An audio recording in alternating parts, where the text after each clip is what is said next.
The shortest war in galactic history lasted exactly 14 hours, 23 minutes, and 47 seconds. Not because of superior firepower, brilliant strategy, or overwhelming force.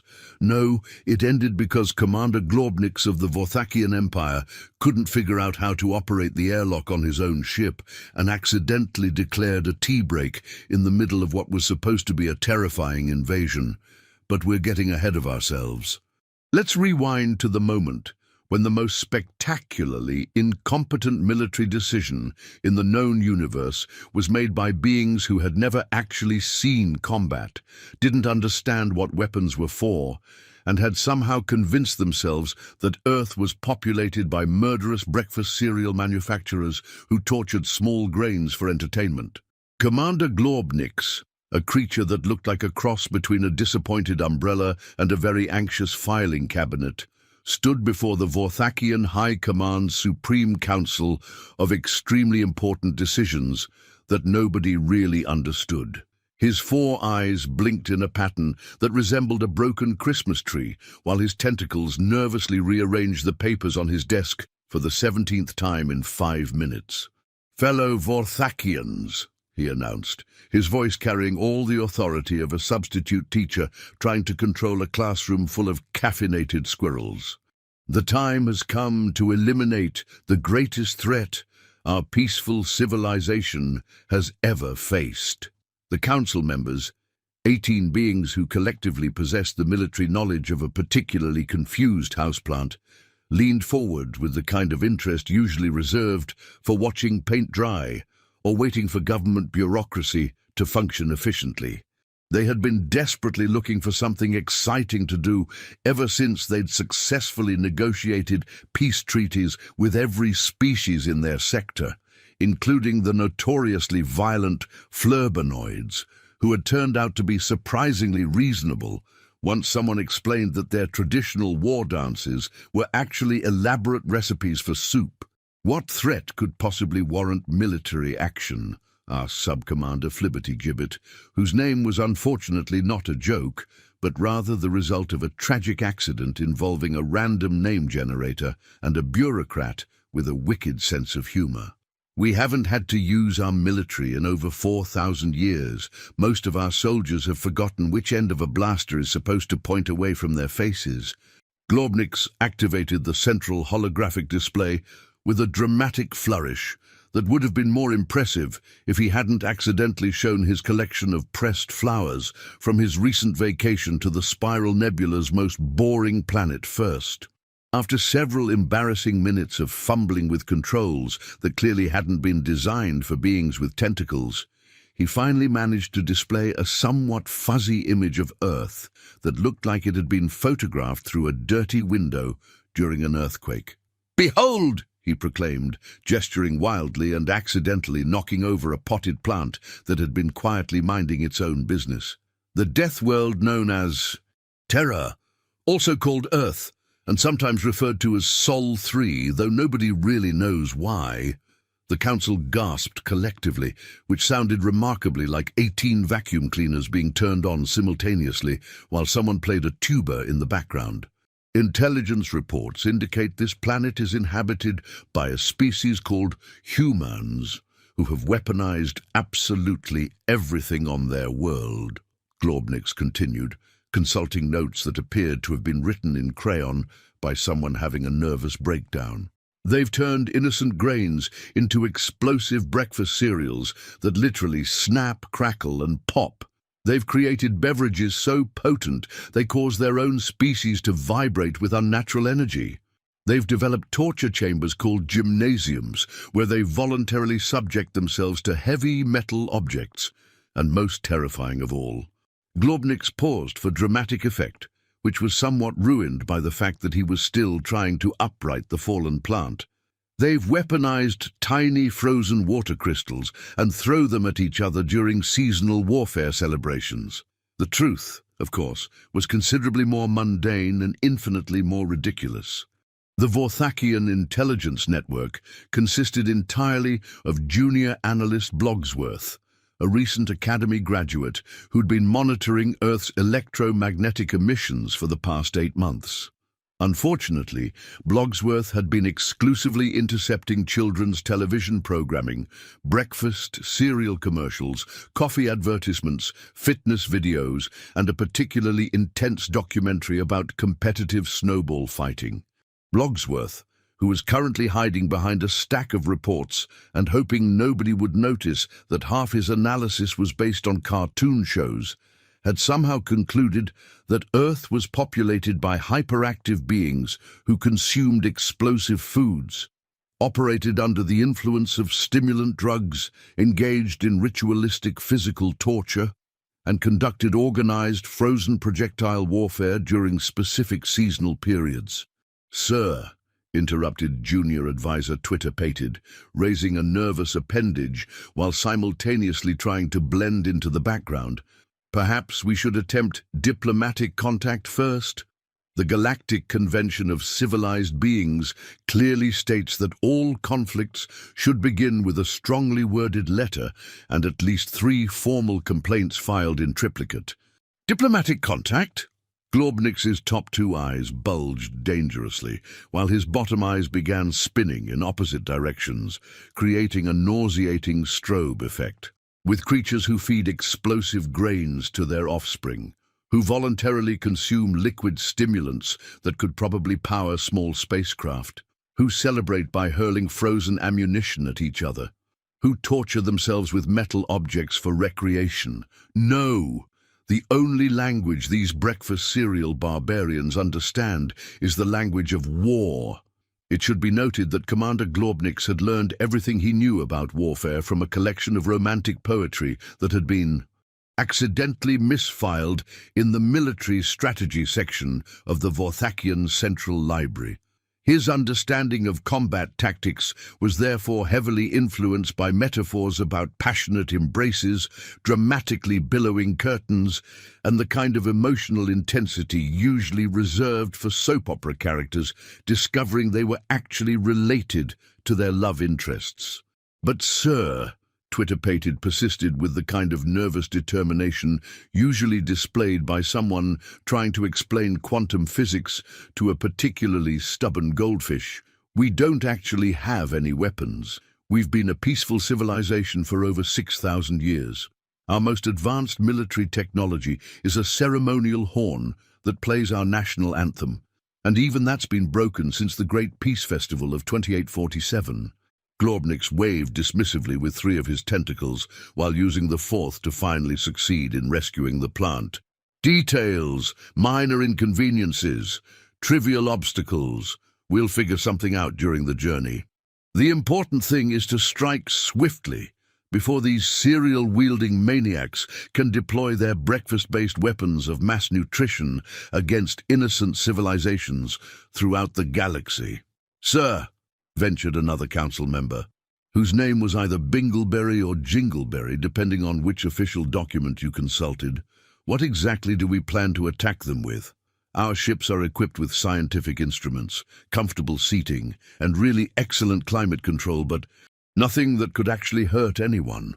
We'll improvise," Globnix declared, with the kind of confident ignorance that had once convinced someone that it would be fun to keep dinosaurs as pets.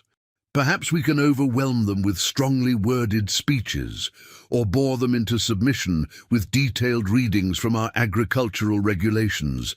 The specific methodology is less important than the principle of the thing."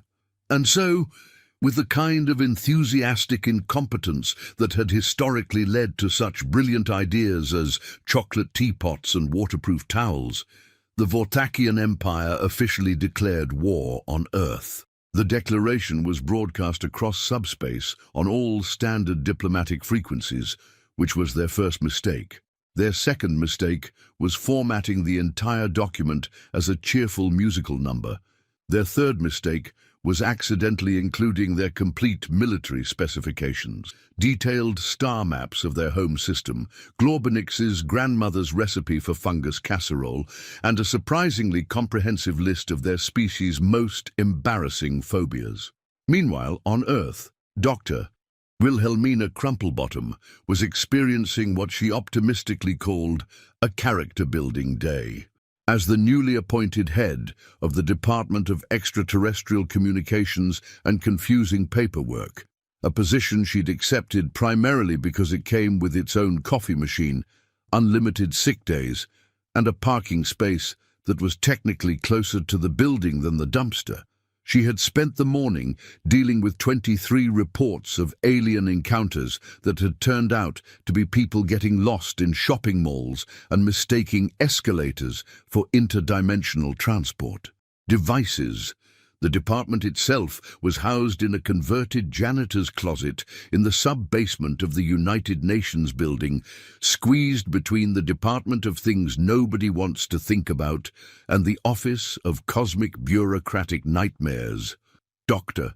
Crumplebottom shared the cramped space with a filing cabinet that predated the invention of paper, a plant that had given up on photosynthesis and was now surviving purely through spite, and Reginald, a maintenance worker who insisted he was there to fix the heating system but had been fixing it for 7 months and seemed to be building some kind of elaborate shrine to vintage plumbing fixtures. When the Vorthakian War Declaration arrived, it did so with all the fanfare of a microwave dinner reaching completion at 3 in the morning. The computer system, a machine so ancient it still used punch cards and made sounds like a mechanical dinosaur having an existential crisis, beeped twice, played what might have been a fanfare or might have been the sound of electronic equipment dying, and displayed the message on its amber-colored monitor. "Reginald, Doctor," Crumplebottom called out, adjusting her glasses while squinting at the screen. "Are you seeing this? Or has the caffeine withdrawal finally triggered complete hallucinations?"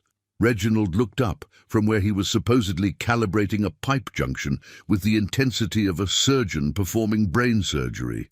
"Seeing what, Doc? The dancing pink elephants are back? Someone's declared war on Earth. The entire planet. All of it. Everyone on it." Reginald mused, returning his attention to the pipe with renewed focus. "That's unusual. Most folks wait until at least Wednesday for that sort of thing. It's only Tuesday." Dr. Crumplebottom read the message again, certain that either the translation software was having another one of its famous mental breakdowns, or the universe had finally decided to stop making sense entirely. The translation program, a piece of software that had once convinced her that a Martian weather report was actually an elaborate recipe for explosive pudding, was clearly operating at peak dysfunction levels. "Greetings, Earth dwellers and breakfast cereal warriors," the message began, which was already setting an optimistic tone for interstellar diplomacy. "We, the mighty Vorthakian Empire, hereby declare total war upon your death world and all its caffeinated inhabitants. Prepare for your doom, which will arrive in approximately 96 hours, depending on traffic conditions and whether anyone remembered to pack snacks for the journey." The message continued with an itemized list of grievances that read like a combination of a formal diplomatic complaint and a grocery shopping list written by someone having a fever dream. The Vorthakians were apparently upset about humanity's reckless weaponization of breakfast foods, the disturbing practice of voluntary stimulant consumption, ritualistic metal-based self-torture, and seasonal frozen projectile warfare that clearly violates several interstellar peace treaties that we're pretty sure exist somewhere. It was signed Commander Globnix, bringer of justified vengeance, part-time poetry enthusiast, and secretary of the local garden club. "Reginald, Doctor," Crumplebottom said slowly, her voice taking on the carefully controlled tone of someone trying very hard not to panic.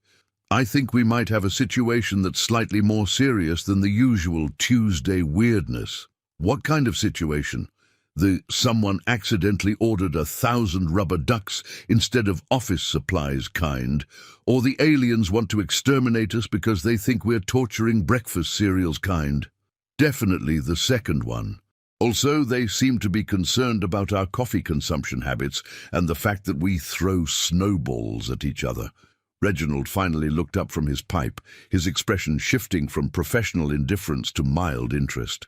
"Well, To be fair, some people do put way too much sugar in their coffee, and snowball fights can get pretty competitive. Remember that incident in Central Park where the mayor had to call in riot police? While Dr. Crumplebottom was trying to determine whether this was an elaborate practical joke, the beginning of the most ridiculous war in human history, or just another Tuesday in a job that seemed specifically designed to test the limits of human sanity, the rest of humanity was going about its business with the blissful ignorance of a species that had perfected the art of ignoring problems until they either went away or became someone else's responsibility.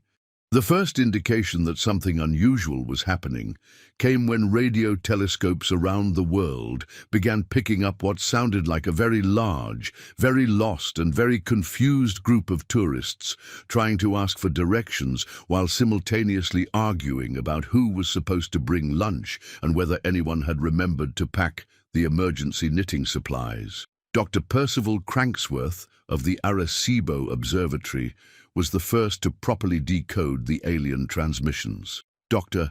Cranksworth was one of those scientists who collected bow ties like other people collected stamps, had strong opinions about the proper organization of sock drawers, and had been searching for signs of intelligent life in the universe for 42 years, while remaining consistently disappointed by the lack of intelligence he encountered on his own planet. "Great Caesar's ghost!" he exclaimed, bursting into his colleague's office with the kind of enthusiasm usually reserved for lottery winners or people who had just discovered that chocolate was actually a vegetable. "Millicent, we've made contact. We've actually made contact with aliens." Dr. Millicent Butterworth looked up from her lunch, a sandwich that appeared to have lost a battle with pessimism and was now surrendering quietly on a paper plate, and raised an eyebrow in the universal expression of someone who had heard this particular song before. "Aliens, Percy? What kind of aliens? The take-me-to-your-leader kind? The probe random body parts for mysterious scientific purposes kind? Or the we come in peace but accidentally vaporize major cities kind? The completely lost kind." Percy waved his printouts with the enthusiasm of someone who had just solved the universe's greatest mystery and discovered it involved rubber ducks. "Listen to this transmission.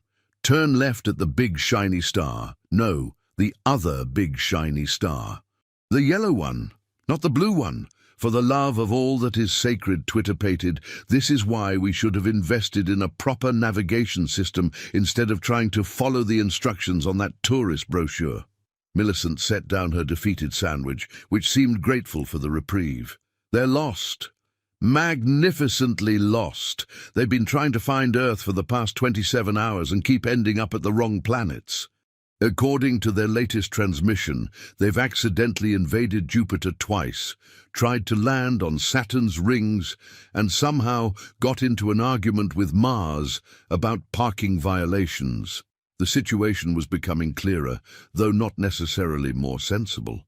An alien race that had declared war on Earth couldn't actually find Earth, despite it being the third rock from a star that was visible from practically anywhere in the solar system.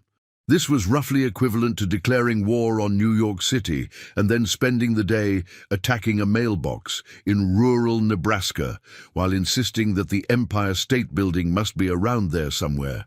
Meanwhile, news of the alien war declaration was spreading through Earth's communication networks with the speed and accuracy of rumors in a high school cafeteria. By the time it reached major news outlets, the story had somehow transformed into vegetarian aliens upset about breakfast choices. Extraterrestrial poetry enthusiasts demand coffee regulation, and garden club members from space declare war on seasonal sports. Udert, the President of the United States, was informed of the situation while he was in the middle of a particularly important cabinet meeting about whether hot dogs should be classified as sandwiches, a debate that had been raging for 3 hours and showed no signs of reaching a conclusion anytime soon. The briefing was delivered by General Thaddeus Bombardment, a man whose approach to complex problems was to apply increasingly large amounts of explosive force until either the problem went away or became someone else's problem. "Sir," General Bombardment announced, executing a salute so crisp it could have cut glass, "we have a situation that requires immediate attention." "What kind of situation, General?" "The someone accidentally launched all our nuclear missiles into the ocean kind, or the aliens are declaring war because they think we're oppressing breakfast cereals kind." "The second one, sir. Also, they seem to be upset about our coffee consumption patterns and winter recreational activities." The president paused, his hot dog suspended halfway between his mouth and his plate, mustard threatening to drip onto important documents. "I'm sorry, run that by me again?" "Aliens, sir. They've declared war because they believe we're torturing grain-based food products and consuming dangerous stimulants. They also appear to be concerned about our practice of throwing frozen water at each other during certain seasons. Have they tried decaf? And maybe someone should explain that snowball fights are supposed to be fun." General Bombardment looked confused, which was his default expression when faced with concepts more complex than "point the shooty end toward the bad guys and press the button." "Sir, I don't think that's the main issue here." "Never mind, General. How long do we have before they arrive?" "According to their latest transmission, approximately 78 hours. Maybe longer if they keep getting lost. Their most recent update suggests they've accidentally landed on Europa and are currently trying to figure out why there's so much ice and no breakfast cereal factories." The president set down his hot dog and attempted to look presidential, which was challenging since he had mustard on his tie and the cabinet meeting had devolved into a heated argument about whether a taco was technically a sandwich. "General, I want you to put all our forces on alert. But maybe not high alert? If these aliens can't find their way to the third planet from the sun without accidentally invading Jupiter multiple times, I'm not entirely convinced they represent an existential threat to national security."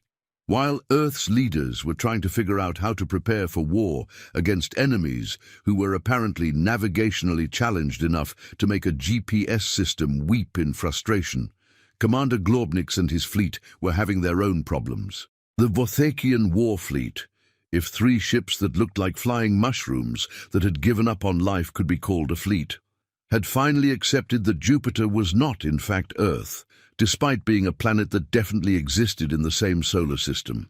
"Sir," reported Navigation Officer Twiddlebottom, a being who had somehow earned his position despite being constitutionally incapable of distinguishing left from right without written instructions and a detailed diagram, "I have excellent news and slightly less excellent news."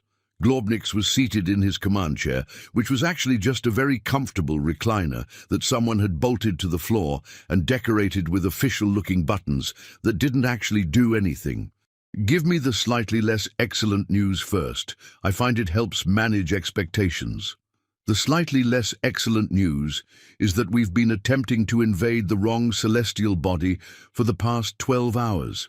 Jupiter appears to be composed entirely of gas, has no solid surface suitable for parking, and doesn't seem to contain any breakfast cereal manufacturing facilities." "And the excellent news?" "The excellent news is that we've been conducting our invasion attempts very successfully. Jupiter hasn't fought back even once, and we've managed to confuse several of its moons quite thoroughly." Globnix rubbed his temples with all 6 of his hands, creating a gesture that would have been impressive if it hadn't made him look like he was attempting to juggle invisible fruit while having a migraine. The war was not proceeding according to plan, primarily because the plan had been scribbled on the back of a napkin during lunch and had gotten soggy when someone spilled soup on it. "Officer Twiddlebottom," Glornix said, with the infinite patience of someone explaining basic mathematics to a particularly confused houseplant, "show me this solar system map one more time, and this time, please make sure it's oriented correctly." The map appeared on the main screen, liberally decorated, with Twiddlebottom's helpful annotations, in what appeared to be crayon. Jupiter was labeled "Not Earth, attempted invasion 6 times." Mars was labeled too red, possibly angry, approach with caution. Saturn was labeled pretty rings but no parking. Earth was labeled maybe this one, looks suspiciously blue and green. There! Glornix pointed dramatically at the third planet with 3 tentacles, while keeping one free for emergency plant steadying. That blue and green one, that has to be our target. Are you absolutely certain, sir? It looks remarkably peaceful and wet. Our intelligence reports specifically stated that Earth was a death world filled with violent breakfast cereal warriors and caffeinated berserkers. Intelligence reports can be misleading, officer. Perhaps these cereal-wielding barbarians are simply very good at camouflaging their evil infrastructure. Maybe their breakfast-based weapons of mass nutrition are hidden beneath all that blue and green stuff. Set course for the suspicious-looking planet. It's time to bring justice to the humans and their reign of breakfast terror. The Vorthakian fleet adjusted course with all the grace and precision of 3 intoxicated elephants trying to perform synchronized swimming. Their ships, designed by a race that had never needed to go anywhere quickly and had prioritized comfort, excellent cup holders, and really good reading lights over anything resembling maneuverability, moved through space at roughly the same speed as continental drift during a particularly lazy geological epoch. Back on Earth, Dr. Crumplebottom was having what she was beginning to suspect might be the most surreal day of her career, which was saying something considering she once had to explain to the Secretary of Defense why the Department of Extraterrestrial Communications had accidentally ordered $60,000 worth of novelty coffee mugs shaped like flying saucers. "Reginald," she said, staring at the latest transmission from the approaching aliens while trying to determine if she was having a nervous breakdown or if the universe had simply decided to stop making sense. "They're getting closer to actually finding us." "How much closer?" "Close enough that they've finally figured out which planet we're actually on. Also, they've sent us what appears to be their complete invasion schedule, including scheduled meal breaks and a request for recommendations on local accommodations." Reginald looked up from his pipe, which he was now claiming needed to be harmonically realigned with the cosmic frequencies of optimal thermal distribution, a phrase that sounded impressive but probably meant absolutely nothing. Their invasion schedule? Don't military people usually keep that sort of information classified? Apparently not the Vorthakians. They've also included a detailed equipment list, their emergency contact information, and what appears to be a polite inquiry about whether Earth has any good restaurants that cater to beings with complex digestive systems and an allergy to artificial food coloring. Oot! The invasion plans, such as they were, read like a combination of a military operation, a tourist itinerary, and a community theater production schedule. The aliens intended to land in a convenient location with adequate parking, establish a reasonable defensive perimeter that wouldn't inconvenience local traffic, engage in honorable combat until snack time, and then perhaps explore some local cultural attractions if time permits. "Reginald, Doctor," Crumplebottom said slowly, her voice taking on the tone of someone making a disturbing discovery. "I don't think these aliens have ever actually been in a real war before." "What makes you say that?" "They've included a detailed schedule for bathroom breaks, asked if we could recommend any good gift shops, and want to know if it would be possible to pause the fighting during meal times because combat on an empty stomach makes them cranky." The more, Doctor. Crumplebottom read, the more convinced she became that Earth was about to be invaded by the galaxy's most polite, most unprepared, and most thoroughly confused military force. The Vorthakians had apparently packed for their war like they were going on a combination camping trip and cultural exchange program. Their supply lists included emergency marshmallows, travel-sized board games, tourist guidebooks, and something called portable philosophy discussion kits for awkward social situations. And by the time the Vorthakian fleet finally appeared in Earth's solar system, approximately half the planet was watching the approaching ships on live television, while the other half was arguing about whether this was all an elaborate publicity stunt for a new reality show. The three alien vessels looked less like instruments of interstellar warfare and more like someone had convinced a collection of oversized mushrooms to go on a sightseeing tour of the galaxy. The ships entered Earth's atmosphere with all the menace and intimidation of a gentle spring breeze, carrying the faint scent of freshly baked cookies, instead of the thunderous roar of alien war machines designed to strike terror into the hearts of their enemies. They made a soft humming sound, like giant mechanical bees who had consumed too much honey and were feeling pleasantly drowsy. Commander Globnik stood on the bridge of his flagship, watching Earth grow larger in the viewscreen with a mixture of anticipation and growing confusion. The planet was, he had to admit, quite beautiful. Swirling white clouds, vast blue oceans, green and brown continents. It looked nothing like the hellish death world of breakfast cereal warriors described in their intelligence reports. If anything, it looked rather pleasant and peaceful. "Sir," reported Communications Officer Binglesworth, whose job was made considerably more difficult by the fact that he had 17 different communication devices and wasn't entirely sure which ones were supposed to be used for talking and which ones were actually just very expensive paperweights. "We're receiving a transmission from the planet's surface." "Excellent. Put it through immediately. Let's hear what these breakfast cereal tyrants have to say in their own defense." The transmission crackled to life with the kind of audio quality that suggested it was being broadcast through a tin can connected to a string, and a voice spoke in heavily accented English. Hello, alien ships. This is Dr. Wilhelmina Crumplebottom from the United Nations Department of Extraterrestrial Communications and Confusing Paperwork. We received your war declaration, and we were wondering if perhaps we could maybe discuss this situation, like maybe over coffee or tea. We have both. Over. Globnix blinked all four of his eyes in rapid succession, creating a strobe effect that was mildly hypnotic. The voice sounded reasonable and polite and tired. Not at all like someone who spent their days torturing innocent breakfast cereals and consuming dangerous stimulants for recreational purposes. "This is Commander Globnix of the mighty Vorthakian Empire," he responded, trying to sound as intimidating as possible, which was difficult since his voice tended to crack when he was nervous, and he was currently extremely nervous. "We have come to end your reign of breakfast cereal terror and caffeinated oppression. Surrender immediately, and we might consider allowing you to keep some of your less dangerous beverages."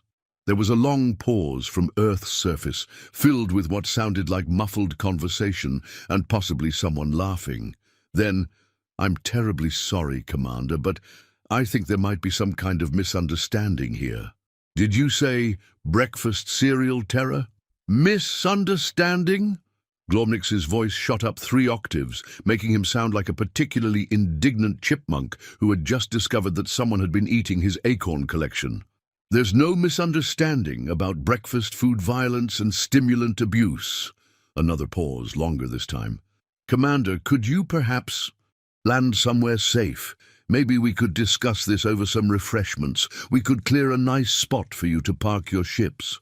Globnix looked around his bridge crew, who were all staring at him with expressions that suggested they thought their commander might have finally lost what little grip on reality he'd started with. This wasn't how wars were supposed to begin, according to the romantic poetry that constituted his entire military education. Where were the dramatic declarations of eternal hatred, the defiant speeches about honor and glory, the breakfast cereal cannons firing explosive Captain Crunch rounds? "Very well," he said finally, his voice deflating like a balloon with a slow leak. "We will land and accept your refreshments, but don't think this changes anything. We're still at war. This is just a strategic refreshment break." "Of course, Commander, we completely understand. We'll have some nice biscuits ready, and maybe some of that dangerous coffee you mentioned." The landing site chosen for humanity's first contact with hostile alien forces was a large parking lot behind a shopping center in suburban New Jersey. This location was selected not because of any strategic military importance, but because it was the only place large enough to accommodate 3 mushroom-shaped spaceships that the local authorities could clear on short notice without having to fill out too much paperwork. Dr. Crumplebottom arrived at the landing site in a government vehicle that had clearly seen better decades and was now held together primarily by hope, rust, and several strategically placed strips of duct tape. She was accompanied by Reginald, who had finally finished fixing the pipe and was now carrying a toolbox that seemed to contain mostly vintage plumbing catalogues.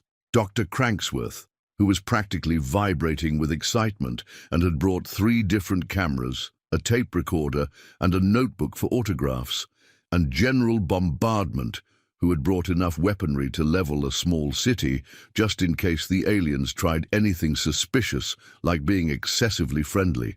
The alien ships had landed with the gentle grace of soap bubbles settling on a calm pond. Their landing gear consisted of what appeared to be very large, very soft cushions that inflated upon touchdown, giving the entire fleet the appearance of 3 enormous mushrooms that had decided to take a nap. "Well, Doctor," Crumplebottom said, watching steam rise from the ship's cooling engines while trying to process the fact that her Tuesday had somehow evolved into humanity's first contact with extraterrestrial life.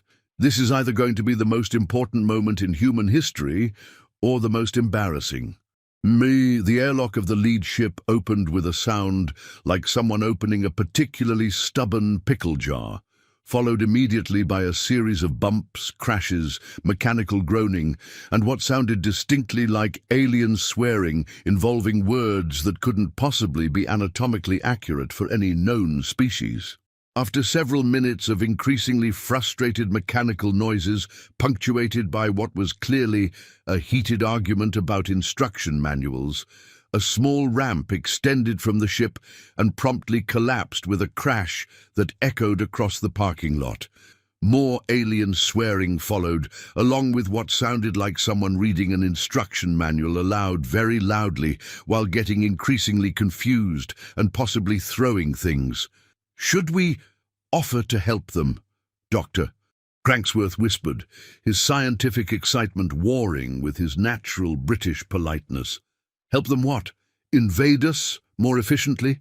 Finally, after 27 minutes of mechanical difficulties that would have embarrassed a broken vending machine, Commander Glornix emerged from his ship.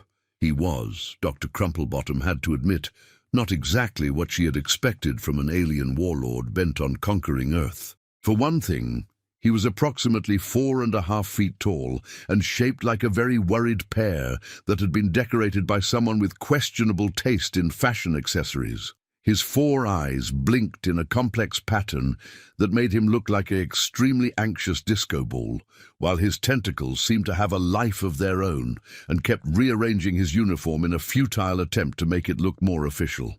He wore what was clearly intended to be a military uniform, but it appeared to have been designed by someone whose only reference material was a collection of curtain samples and a vague description of what clothing was supposed to look like. The uniform was decorated with patches that seemed to advertise various hobby clubs, including what appeared to be the Vorthakian Knitting Enthusiast Society and the Galactic Federation of People Who Collect Interesting Rocks. Behind him came his crew, Officer Twiddlebottom, who immediately became lost trying to navigate the collapsed ramp, Communications Officer Binglesworth, who was carrying what appeared to be a picnic basket and seemed confused about which planet they were on, and Sub-Commander Flibberty-Gibbet, who was wearing a helmet that was clearly designed for someone with a completely different head shape and kept sliding down over his eyes. "Greetings, breakfast cereal oppressors and caffeinated overlords," Commander Glornix announced, his voice carrying all the authority of a substitute teacher trying to control a classroom full of hyperactive kindergartners who had been fed nothing but sugar for a week. "I am Commander Glornix, and I have come to..." He paused, looking around at the suburban shopping centre parking lot, complete with a McDonald's, a discount tyre shop, and a store that advertised, "Everything must go," in faded letters. "Is this your military headquarters? It seems remarkably civilian." Dr. Crumplebottom stepped forward, trying to project confidence, while secretly wondering if her life insurance policy covered alien-related incidents and whether this qualified as a legitimate sick-day excuse. "Commander Glornix," she said with all the diplomatic formality she could muster, "I'm Dr. Wilhelmina Crumplebottom, representing Earth in these negotiations. We're very pleased to meet you, and we're hoping we can resolve this conflict through peaceful dialogue and mutual understanding." "Peaceful dialogue," Glornix squeaked, though he didn't sound entirely opposed to the idea, more like someone who had been expecting a completely different type of social interaction and was now trying to figure out what the appropriate response was supposed to be. "But what about your crimes against breakfast foods? What about your weaponized beverages and voluntary stimulant consumption?" Dr. Crumplebottom glanced at Dr. Cranksworth, who was frantically taking notes and photographs while trying to look scientific and official. She then looked at General Bombardment, who appeared to be having some kind of internal crisis, as he tried to figure out whether beings who packed picnic baskets for their military invasions could possibly represent a legitimate threat to national security. "Commander," she said carefully, using the tone usually reserved for explaining complex concepts to confused relatives at family gatherings, "I think there may have been some significant miscommunication. Could you tell us exactly what you believe humans do with breakfast cereals?" "You torture them," Glornix explained with passionate conviction, waving his tentacles dramatically and accidentally knocking over a small traffic cone that had been minding its own business. "You pour boiling hot liquid over them. You add strange white substances and consume them while they're still dissolving. It's absolutely barbaric. On our world, breakfast cereals are sentient beings who serve as our primary source of philosophical guidance and mathematical innovation." There was a moment of profound silence, broken only by the distant sound of traffic, someone's car alarm malfunctioning, and what might have been the gentle weeping of the universe itself as it contemplated the cosmic absurdity of the situation. "Commander," Dr. Crumplebottom said gently, using the same tone one might use to explain to a child that Santa Claus wasn't actually a home invader, "breakfast cereals on Earth are just food. They're made from grains. They don't have brains or feelings or philosophical opinions about the nature of existence." Glornix stared at her with all four eyes, creating a kaleidoscope effect that was both mesmerizing and slightly nauseating. "They're what? Food. Plant-based food products. They grow in fields. They don't have consciousness or the ability to contemplate mathematical theorems. But they're called breakfast cereals, just like our beloved cereal philosophers of Vorthak Prime." Dr. Cranksworth made a choking sound that might have been suppressed laughter or the beginning of a nervous breakdown. "Commander, I think your breakfast cereals and our breakfast cereals are completely different things entirely. It's like how we have animals called guinea pigs that aren't from Guinea and definitely aren't pigs, or how we have fireflies that aren't actually on fire." "You mean—" Glornix sat down heavily on a nearby parking space divider, his four eyes blinking in a pattern that resembled a broken traffic light, having an existential crisis. "We've declared war on you because of a cosmic naming coincidence?" "It certainly appears that way, yes." "And your coffee isn't a military-grade stimulant designed to create super soldiers?" "No, it's just a beverage that helps people wake up in the morning. Some of us might be slightly addicted to it, but it's not exactly weaponized. And those pop rocks aren't explosive devices for covert operations. They're candy that makes little popping sounds in your mouth. Children eat them for fun. And the gymnasiums aren't torture facilities where you train warriors. People exercise there voluntarily to stay healthy. It's recreational suffering, I suppose. And the snowball fights aren't seasonal warfare training exercises. They're just fun." People throw soft snow at each other and laugh about it. Globnix put his head in all 6 of his hands simultaneously, creating a gesture that was either deeply contemplative or suggested he was trying to hide from the universe itself. Oh, sacred tentacles of our ancestors! We've made the most colossal mistake in the history of interstellar relations. Sub-Commander Flibberty-Gibbet, who had been quietly listening while trying to keep his oversized helmet from falling completely over his eyes, stepped forward tentatively. "Sir, if I may, perhaps we should call off the war." "Call off the war?" Globnix looked up hopefully, his eyes now blinking in a pattern that suggested cautious optimism mixed with profound embarrassment. "Can we do that? Is there a proper procedure for cancelling a war that was based on a fundamental misunderstanding of breakfast food terminology?" "I don't see why not," Dr. Crumplebottom said diplomatically. "No shots have been fired.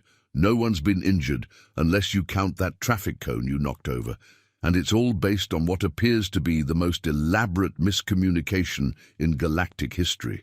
As far as wars go, this has been remarkably civilized and thoroughly confusing." General Bombardment, who had been standing quietly in the background, looking like someone who had prepared for a dragon fight and been presented with a confused but friendly puppy, cleared his throat with the sound of gravel being processed in a cement mixer. "Ma'am, are you absolutely certain this isn't some kind of elaborate alien deception designed to lower our defenses?" "General," Dr. Crumplebottom said patiently, "they landed in a shopping center parking lot. Their airlock doesn't work properly. They brought picnic baskets to their invasion, and their commander just spent 15 minutes explaining why he thought we were oppressing sentient breakfast foods. If this is a deception, it's either the most brilliantly convoluted plan in military history, or they're exactly as confused and harmless as they appear to be." Commander Globnix stood up slowly, brushing dust off his curtain material uniform and trying to reassemble what remained of his dignity.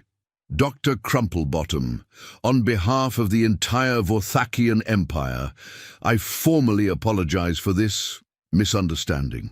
We would very much like to call off this war and perhaps start over with a proper first contact situation that doesn't involve accusations of breakfast food violence." "I think that would be wonderful, Commander." "Excellent. In that case..." Globnix brightened considerably, his eyes shifting to a pattern that suggested genuine enthusiasm. "Would you perhaps like to see our ships? We brought snacks, and possibly some gifts. Officer Binglesworth packed what he called a cultural exchange emergency kit, though I'm not entirely sure what's in it. And so, 14 hours, 23 minutes and 47 seconds after it began, the Vorthakian Earth War officially ended. Not with explosions, surrender ceremonies or peace treaties signed in blood, but with a group of humans and aliens sharing alien cookies that tasted remarkably like cinnamon and earth coffee that the Vorthakians found delightfully non-militarized in a shopping center parking lot in New Jersey. The Vorthakians spent the rest of the day getting a comprehensive tour of human civilization, during which they were amazed to discover that Earth's breakfast cereals were indeed just processed grains, that coffee was actually quite pleasant once you developed a tolerance for it, and that humans had their own tradition of anthropomorphizing food products in various animated advertisements that were almost as philosophically complex as Vorthakian cereal wisdom. Commander Globnix was particularly fascinated by human libraries, which he declared were far more impressive than our intelligence reports indicated. When Dr. Crumplebottom asked what their intelligence reports had said about libraries, he sheepishly admitted they had somehow concluded that books were rectangular knowledge storage devices used to flatten captured enemy intelligence for easier transportation. Officer Twiddlebottom spent most of the afternoon lost in the shopping center, where he was eventually discovered in the food court having an intense philosophical discussion with a teenager working at the Orange Julius about whether frozen beverages could be considered a legitimate form of performance art and the existential implications of adding extra whipped cream. Communications Officer Bigglesworth discovered human ice cream and declared it the single greatest achievement of any civilization in the known galaxy, which led to a minor diplomatic incident when he tried to formally petition the Vorthakian High Command to relocate their entire species to Earth, specifically for improved dessert access and better flavor variety. Subcommander Flibberty Gibbet, meanwhile, had found his true calling in the shopping center's hat store, where he was finally able to purchase headgear that actually fit his head properly and didn't require constant readjustment. He spent 3 hours trying on different styles while explaining to the bemused sales clerk that proper military headgear was essential for commanding respect, even if you were only commanding respect from people who had accidentally declared war on the wrong species for completely ridiculous reasons. As the day progressed, it became increasingly clear that the Vorthakians were not so different from humans after all. They made the same kinds of assumptions, possessed the same capacity for spectacular misunderstandings, and demonstrated the same remarkable ability to turn simple situations into complicated disasters through a combination of overconfidence, poor communication, and the kind of logical leaps that would make a quantum physicist weep with confusion. Dr. Crumplebottom found herself genuinely enjoying the company of beings who had traveled across the galaxy to wage war over what amounted to a cosmic terminology mix-up. There was something refreshingly honest about their confusion, something almost endearing about their complete lack of military competence, and something deeply familiar about their ability to create enormous problems out of relatively minor misunderstandings. "Commander," she said as the sun began to set over suburban New Jersey, painting the sky in shades of orange and pink that made even a shopping center parking lot look almost beautiful. "What will you tell your high command when you return home?" Globnix, who was now wearing a baseball cap that read, "My parents went to Earth and all I got was this lousy hat," a gift from Subcommander Flibberty Gibbet's shopping expedition, considered the question with the seriousness it deserved. "I suppose," he said slowly, his voice taking on a thoughtful tone that suggested actual wisdom might be lurking somewhere beneath all the confusion, "I'll tell them the truth, that we discovered a species that shares our love of philosophical discourse, our appreciation for well-prepared snacks, our talent for spectacular misunderstandings, and our remarkable ability to make friends out of enemies through the simple expedient of actually talking to each other like civilized beings. And the war? Oh, the war was definitely a mistake, but I think—" Globnix paused, watching a group of human children playing in a nearby playground while their parents chatted and laughed and generally demonstrated the kind of peaceful domestic normalcy that his intelligence reports had somehow failed to mention. "I think it was exactly the kind of mistake that leads to something much better than what you originally planned." "What do you mean?" "Well, we came here expecting to find breakfast cereal tyrants and caffeinated warriors. And instead, we found people who are just as confused about the universe as we are, who share our love of good food and friendly conversation, and who are willing to forgive spectacular acts of cosmic stupidity when they're explained properly. That seems like a much better discovery than whatever we thought we were going to accomplish with this war."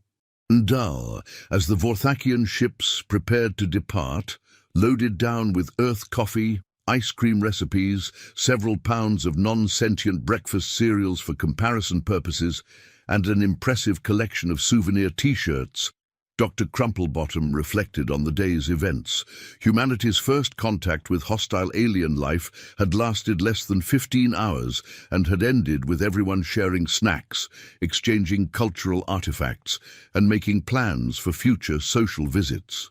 It was, she decided, exactly the sort of thing that would happen to a species that had once fought a war over a bucket, had somehow lost a military conflict with emus, had convinced itself that pineapple belonged on pizza, and had created a global communication network primarily used for sharing pictures of cats doing amusing things. The Vorthakians departed with promises to return for proper diplomatic visits, Once they had explained to their government that Earth posed no threat to galactic peace and that breakfast cereals were just poorly named food products with no philosophical training whatsoever.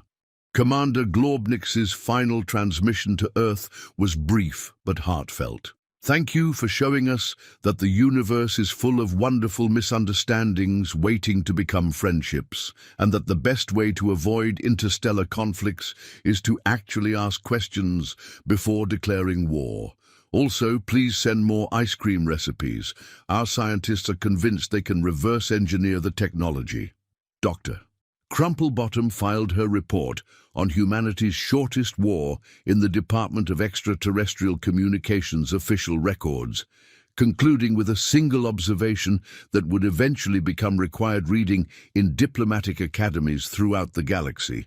It turns out that the most effective defense against interstellar warfare isn't superior technology, overwhelming firepower, or brilliant military strategy.